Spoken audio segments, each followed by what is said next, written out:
Good morning. This is Dylan Jovine with Behind the Markets. Happy Thursday. Today's Thursday. It is Thanksgiving. You know that. And I just wanted to say happy Thanksgiving to you. I am immensely grateful that you spend time with us every day. There are millions of things you could be doing with your time, but you listen to us, you follow our videos, you read our stuff.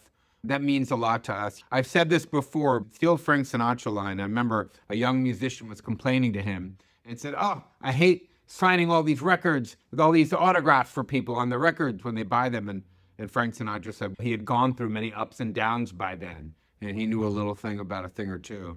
And he said, well, if you think fans are not important, try selling records without them for a while. And that always struck me when I heard that. I take it and apply it to business. If you think customers are not important, your members are not important, try doing business without them for a while. It's not a thing. My son says to me, "You're the boss. You should take the day off. You should take the week off. Why do you work so hard?" It doesn't really work like that. Number one, I have a boss, and the boss that I have are our members, really, completely. And also, if they see the old man slipping up, they're going to work slow. So I got to keep up the pace. I got to show these young whippersnappers that I can still set the pace in terms of work ethic. Anyway, I was talking to a friend of mine who's a daughter of the American Revolution. Family came over on the Mayflower, 1620. It's amazing. They leave England in 1620, these Protestants, and this is about 20 years after Elizabeth dies, Henry VIII's daughter, who really created the Church of England and all this stuff, and the Stuarts take power back and strong on Catholicism again, and Protestants leave England. By the way, this is 20 years before Cromwell and the English Civil War is about this. So these people left England to come to America. They land in Plymouth Rock. Captain John Smith takes the Mayflower, lands on Plymouth Rock, and an Indian named Squanto basically saves the lives of these people.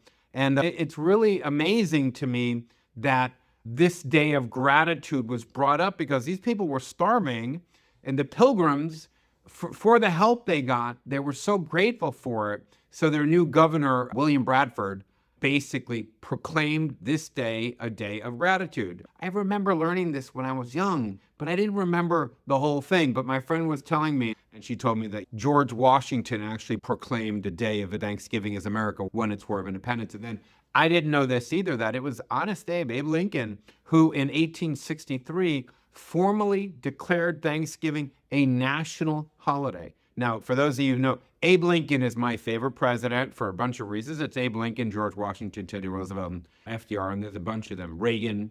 But basically, when we have Thanksgiving, I go around the table and ask everybody at the table what they're thankful for. And I have a big list this year. There's always something that I'm thankful for every single day. That's the secret to my life, is I live in gratitude. I feel blessed. I tap dance to work most days, and I'm very lucky to be alive. Every day is a gift from God. That's how I view things. I'm very lucky that way.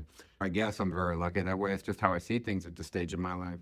So I have a lot to be thankful for. A lot of it is because of you, really, our members. So I just wanted to say thank you for being on this journey with us. I am truly thankful for you on this Thanksgiving, and I hope you get a chance to connect with your family and know that you are loved and you have great food, great meal, and not too much family drama, because I know that comes with it too. Anyway, happy Thanksgiving.